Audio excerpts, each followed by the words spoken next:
Hello, this is video lecture number 92. Today we are talking about the topic of beyond civil rights from 1966 to 1973.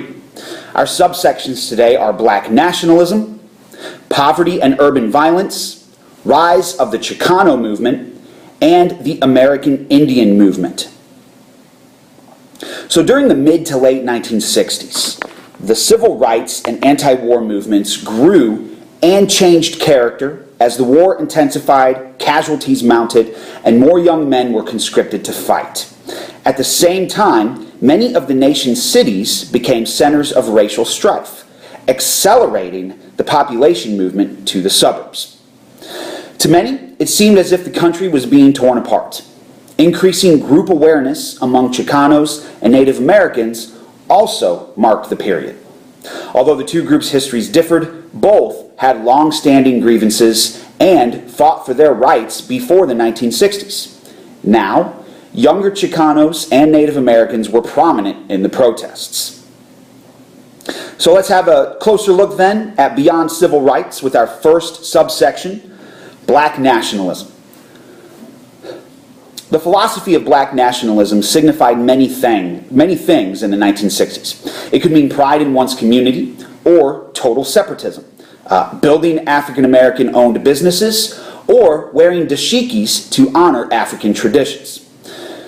In the early 1960s, the leading exponent of black nationalism was a group called the Nation of Islam, which fused a rejection of Christianity with a strong philosophy of self-improvement. Black Muslims, as they were known, adhered to a strict code of personal behavior. Men were recognizable by their dark suits, white shirts, and ties. Women by their long dresses and head coverings. The most charismatic black Muslim was Malcolm X. The X stood for his African family name, which was lost under slavery. A spellbinding speaker, Malcolm preached a philosophy of militant separatism, although he advocated violence only for self-defense. Hostile to mainstream civil rights organizations, he caustically referred to the 1963 March on Washington as the farce on Washington. In 1964, after a power struggle with founder Elijah Muhammad, Malcolm broke with the Nation of Islam. While he remained a black nationalist, he moderated his anti-white views and began to talk of a class struggle instead, uniting poor whites and blacks. On February 21st, 1965, Malcolm X was assassinated while delivering a speech in Harlem. 3 black Muslims were later convicted of his murder.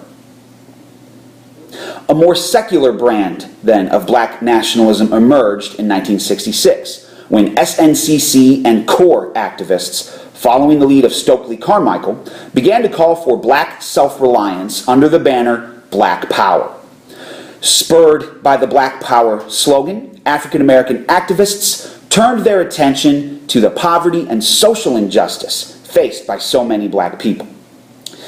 In some instances, the attention to racial pride led African-Americans to reject white society and to pursue more authentic cultural forms. In addition to focusing on economic disadvantage, Black Power emphasized black pride and self-determination. One of the most radical nationalist groups was the Black Panther Party, founded in Oakland, California in 1966 by 2 college students, Huey Newton and Bobby Seale. A militant self-defense organization dedicated to protecting African Americans from police violence. The Panthers took their cue from the slain Malcolm X. The Panthers organization spread to other cities in the late 1960s, where members undertook a wide range of community organizing projects. Their free breakfast program for children and testing for sickle cell anemia, an inherited disease with a high incidence among African Americans, were especially popular programs. Now, among those inspired by the Black Panthers were Puerto Ricans in New York. Their vehicle was the Young Lords Organization, the YLO, later renamed the Young Lords Party. Like the Black Panthers, YLO activists sought self-determination for Puerto Ricans. both those in the United States and those on the island in the Caribbean. Black power also inspired African Americans to work within the political system. By the mid-1960s, black residents neared 50% of the population in several major American cities, such as Washington, D.C., Detroit, Atlanta, and Cleveland. By the end of the century, black elected officials had become commonplace in major American cities. There were 47 African American big city mayors by the 1990s, and blacks had led most of the nation's most prominent cities: New York, Chicago, Los Angeles, Atlanta, Detroit, Washington, D.C., and Philadelphia. So let's move to the next section then, poverty and urban violence. The first long, hot summer began in July 1964 in New York City when police shot a black criminal suspect in Harlem. Angry youths looted and rioted there for a week. Over the next 4 years, the volatile issue of police brutality set off riots in dozens of cities. In August 1965, the arrest of a young black motorist in the Watts section of Los Angeles sparked 6 days of rioting that left 34 people dead. The riots of 1967, however, were the most serious, engulfing 22 cities in July and August. 43 people were killed in Detroit alone, nearly all of them black, and $50 million worth of property was destroyed. President Lyndon Johnson called in the National Guard and U.S. Army troops, many of them having just returned from the war in Vietnam, to restore the order. Now, following the gut-wrenching riots of 1967, President Johnson appointed a presidential commission headed by Illinois Governor Otto Kerner to investigate the causes of the violence. Released in 1968, the Kerner Commission report was a searing look at race in America.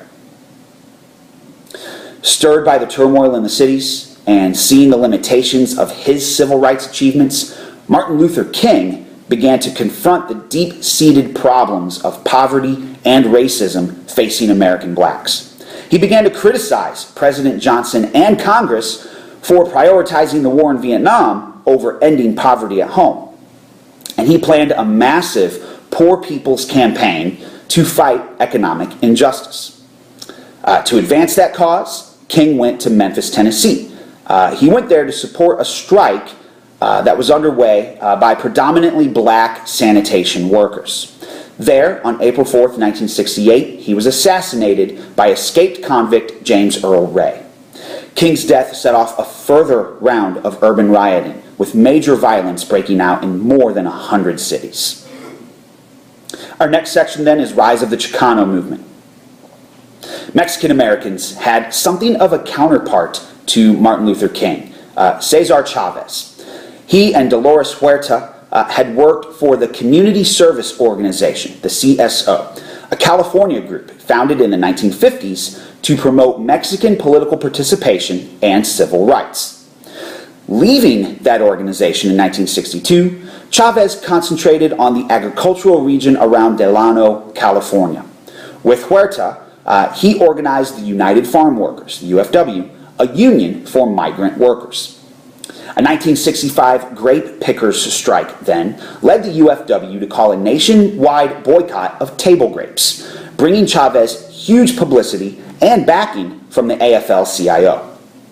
Chavez staged a hunger strike in 1968, which ended dramatically after 28 days with Senator Robert F. Kennedy at his side to break the fast. Victory came in 1970 then, when California grape growers signed contracts recognizing the UFW. Mexican Americans shared some civil rights concerns with African Americans, especially access to jobs, but they also had a set of unique concerns. The status of the Spanish language in schools, for instance, and immigration policy. Mexican Americans, though, had been politically active since the 1940s, aiming to surmount the poverty, language barriers, and discrimination that obstructed their political involvement. Those efforts began to pay off in the 1960s, when the Mexican American Political Association, MAPA, mobilized support for John F. Kennedy, and worked successfully with other organizations to elect Mexican-American candidates to Congress. Two other organizations, the Mexican-American Legal Defense Fund, MALDEF, and the Southwest Voter Registration and Education Project, carried the fight against discrimination to Washington, D.C., and mobilized Mexican Americans into an increasingly powerful voting bloc. Younger Mexican Americans grew impatient, though, with civil rights groups such as MAPA and MALDEF.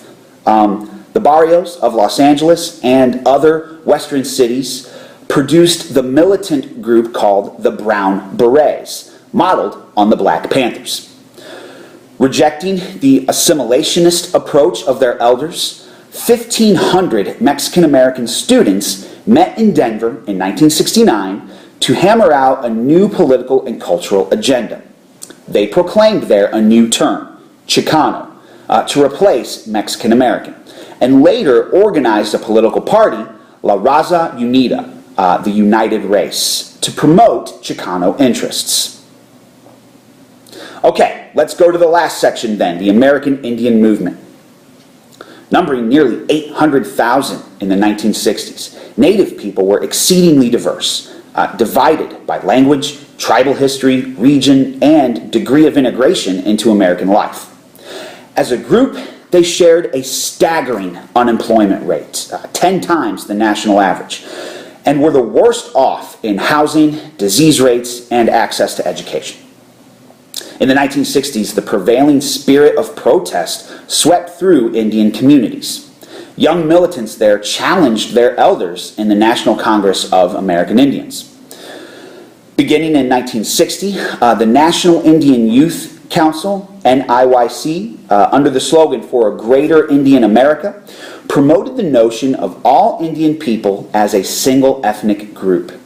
The NIYC had substantial influence within tribal communities, but two other organizations, the Militant Indians of All Tribes, IAT, and American Indian Movement, AIM, attracted more attention in the larger society.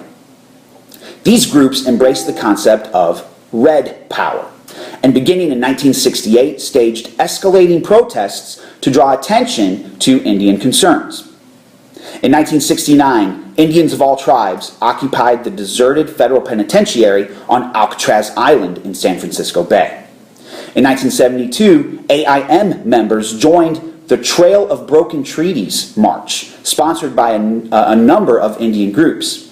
When AIM activists seized the headquarters of the hated Federal Bureau of Indian Affairs in Washington, D.C., and ransacked the building, older tribal leaders denounced them.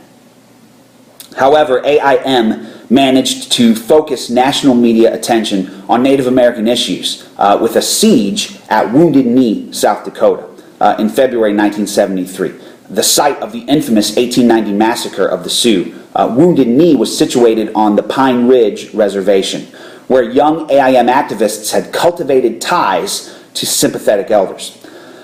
For more than 2 months, their members occupied a small collection of buildings surrounded by a cordon of FBI agents and U.S. Marshals. Several gun battles left 2 dead, and the siege was finally brought to a negotiated end. All right, this does conclude our video lecture for today. So at this time, go ahead and answer your review questions at the bottom of the screen and continue on with your work.